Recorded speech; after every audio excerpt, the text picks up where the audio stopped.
ہوئی تو حضرت ادریس علیہ السلام نے کہا کہ میں حضور کی غلامی کا جو لبادہ ہے حضور کی غلامی اختیار کرتے ہوئے میں جنت میں رہنے کے لیے تیار ہوں۔ علماء فرماتے ہیں کہ حضرت ادریس علیہ السلام اب بھی جنت میں موجود ہیں لیکن حضور کے بحیثیت غلام موجود ہیں، اور وہ بھی نبی علیہ السلام کی غلامی اختیار کیے ہوئے ہیں۔ تو یہ داخل جنت ہونا حضرت ادریس علیہ السلام کی معراج ہے۔ اللہ تعالیٰ نے تمام نبیوں کو ان کی شان کے مطابق ان کے مرتبے اور منصب کے اعتبار سے معراج عطا فرمائی، اور جیسا کہ تیسرے پارے کا آغاز اللہ تعالیٰ نے فرمایا کہ تلک الرسل فضلنا بعضهم علی بعض، کہ یہ جو رسولوں کی جماعت ہے ان میں ہم نے بعضوں کو بعضوں پر درجات بلندیاں عطا کر رکھی ہیں، اور منہم من کلم اللہ، کچھ ایسے ہیں کہ جن سے ہم نے کلام کیا ہے، ورفع بعضهم درجات، اور بعضوں کے درجے بلند کر رکھے ہیں۔ تو محترم ناظرین، اسلام کی معراج اللہ تعالیٰ نے ہر ایک کو منصب کے اعتبار سے عطا فرمائی ہے، لیکن جو معراج اللہ تعالیٰ نے میرے اور آپ کے آقا صلی اللہ علیہ وسلم کو عطا فرمائی وہ کسی کے حصے میں نہیں آئی۔ اور پھر اس معراج کا انداز دیکھیں، پھر اللہ تعالیٰ نے اس معراج کا تذکرہ اس انداز سے فرمایا کہ سبحان الذی، پاک ہے وہ ذات، اپنا ذکر کیا کہ اللہ تعالیٰ کی ذات ہر ذوق، ہر کمزوری، ہر عیب و ریب سے پاک ہے، وہ ذات کروا رہی ہے، تاکہ اللہ تعالیٰ نے اس لیے اپنا ذکر فرمایا کہ جو میرے محبوب کی معراج کا انکار کرے گا تو وہ گویا اپنے اللہ کا انکار کرے گا، جو اس معراج میں چوں چرا کرے گا تو گویا وہ اللہ تعالیٰ کے ہونے میں وہ چوں چرا کر رہا ہے۔ تو اللہ تعالیٰ نے فرمایا کہ ذات سیر کرانے والی جو ذات ہے وہ اللہ کی ہے، جو ہر ذوق، ہر عیب، ہر ریب سے پاک ہے، پاک ہے وہ ذات۔ اسرا، جس نے سیر کرائی، جس نے سیر کرائی، اور سیر کتنی خوبصورت سیر ہوتی ہے کہ جب وہاں کی پوری معلومات رکھنے والا بندہ ہو، چاہے وہ کوئی ملک ہے، چاہے وہ کوئی قلعہ ہے، چاہے وہ کوئی جھیل ہے، چاہے وہ کوئی پہاڑ ہے،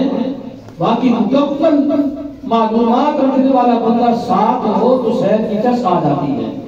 ورنہ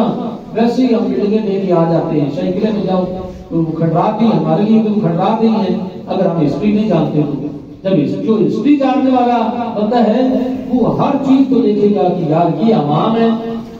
یہ خاص عوام ہے، یہ عام لوگ جو ملاقات کے لیے لوگ آتے تھے، لوگ جو ان کے لیے یہ عوام ہے،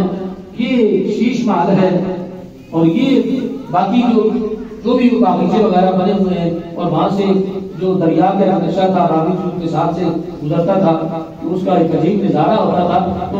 جو اس لیے کو نہیں جانتا وہ ویسے ہی ایک پرانی عمارتیں ان پہ پتہ نہیں، ہم کئی لوگ میں نے سنے اپنے کانوں سے کہ یار ہم بھی پاگل ہیں، یہ کھنڈر دیکھنے کے لیے آئے ہیں، اور خلقت ہوتی اتنا رش ہوتا ہے، تو جب سیر کروانے والا جو ہے وہ پوری معلومات رکھتا ہو تو سیر کا دوبارہ ہو جاتا ہے، اور یہ سیر کروانے والی وہ ذات ہے جس نے اپنی تمام مخلوقات کو تخلیق کروایا، جنت و دوزخ پر بھی ہر چیز کو پیدا کرنے والی ذات اللہ کی ہے۔ اور اللہ تعالیٰ فرماتا ہے کہ میں نے یہ سیر کروائی، اور اس کا آغاز کب کیا؟ فرمایا کہ لیلا، رات کو، اور جو لیلا کے اوپر دو زبر آتے ہیں وہ اس کی قلت کے لیے آتے ہیں، تھوڑے سے وقت کے لیے آتے ہیں۔ اللہ تعالیٰ فرمایا کہ میں نے رات کے تھوڑے سے حصے میں اس کو سیر کرائی، تھوڑے سے حصے میں۔ مقام اللہ مقام، حالانکہ مسجد حرام سے مسجد اقصیٰ کا جو سفر ہے وہ بھی مہینوں لگ جاتے ہیں وہاں پہنچتے ہوئے، لیکن اللہ تعالیٰ فرماتا ہے کہ میں نے رات کے تھوڑے سے حصے میں یہ سیر کروائی۔ اور آپ جب اس کو پڑھتے ہیں اور پھر غور کرتے ہیں تو آپ حیران رہ جاتے ہیں کہ سیر کے لیے یہ ضروری ہے کہ روشنی ہو، سورج نکلا ہو، ہم آنکھوں سے دیکھیں یہ کون سا شہر ہے، کون سا پارک ہے، کہاں سے یہ ہماری سواری گزر رہی ہے، وہ آنکھوں سے مشاہدہ کیا جاتا ہے۔ لیکن اللہ تعالیٰ نے اپنے معبود کو جو سیر کروائی، کب کروائی؟ رات کو، جب تاریکی ہوتی ہے، اور رات کون سی؟ 27ویں رات۔ کون سی؟ 27 رجب کو سیر ہوئی اور 27 رجب کو یعنی 27ویں رات کو چاند بھی نہیں ہوتا. سورج بھی بڑی دور کی بات ہے. چاند جو ہے وہ پہلے دوسری تیسری چوتھی کو پھر بڑھتا جاتا ہے, چوتھی کا چاند پورا ہو جاتا ہے, پھر وہ سمٹتا جاتا ہے, اور جب آخری ایام آتے ہیں تو چاند بھی رات کو نظر بالکل سیاہ رات ہوتی ہے. یا رب العالمین عجیب معاملہ ہے. سیر کر لا رہا ہے اپنے محبوب کو, لیکن انتخاب بھی رات کا کیا, اور رات بھی وہ جس میں چاند بھی نظر نہیں آتا. تو اللہ تعالیٰ بتانا یہ چاہتا ہے کہ اے لوگوں, میں خود خالق و مالک ہوں اور میرا محبوب نور ہے. بھلے رات کی تاریکی ہے لیکن میرے اور محبوب کے لیے یہ روشنی ہی روشنی ہے. میرا محبوب سورج کا محتاج نہیں ہے, میرا محبوب چاند کی روشنی کا